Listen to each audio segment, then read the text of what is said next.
शिरडी में साईं बाबा की ख्याति फैल रही थी। एक दिन एक धनी व्यापारी बाबा के दर्शन करने आया।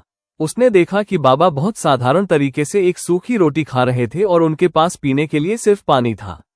व्यापारी को यह देखकर थोड़ा अजीब लगा कि इतने महान संत का जीवन इतना सादा है। व्यापारी ने सोचा, बाबा इतना महान होते हुए भी सिर्फ सूखी रोटी खाते हैं। अगर मैं उन्हें स्वादिष्ट भोजन और मिठाई दूं तो वे शायद और प्रसन्न होंगे। अगले दिन व्यापारी ने बाबा के लिए तरह तरह के पकवान और मिठाइयां तैयार करवाई और उन्हें बाबा के पास ले आया। उसने बाबा से प्रार्थना की, बाबा, ये आपके लिए स्वादिष्ट भोजन है, कृपया इसे स्वीकार करें। साईं बाबा ने भोजन की ओर देखा, मुस्कुराए और व्यापारी से कहा, बेटा, ये बहुत अच्छा है, लेकिन क्या तुमने आज कुछ खाया? व्यापारी ने जवाब दिया, नहीं बाबा, मैंने अभी तक कुछ नहीं खाया। मैं आपके लिए भोजन तैयार करवाने में व्यस्त था।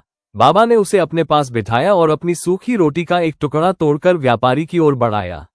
बेटा, पहले तुम ये सूखी रोटी खाओ। व्यापारी थोड़ा झिझका, लेकिन बाबा के आग्रह पर उसने वो सूखी रोटी का टुकड़ा खा लिया। जैसे ही उसने वो टुकड़ा खाया, उसे तुरंत एक अद्भुत अनुभव हुआ। उसे लगा जैसे उसने आज तक का सबसे स्वादिष्ट और संतोषजनक भोजन खाया हो। उसकी आत्मा तृप्त हो गई। व्यापारी हैरान था और उसने बाबा से पूछा, बाबा, ये कैसे संभव है? ये तो सिर्फ सूखी रोटी थी, लेकिन मुझे ऐसा लगा जैसे मैंने अमृत पी लिया हो।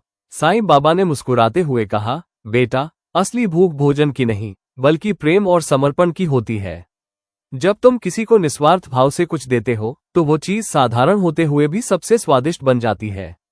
और जब तुम स्वयं को भूखा रखकर किसी और के लिए सोचते हो, तो तुम्हारे पास जो कुछ भी होता है, वो सबसे बड़ा प्रसाद बन जाता है।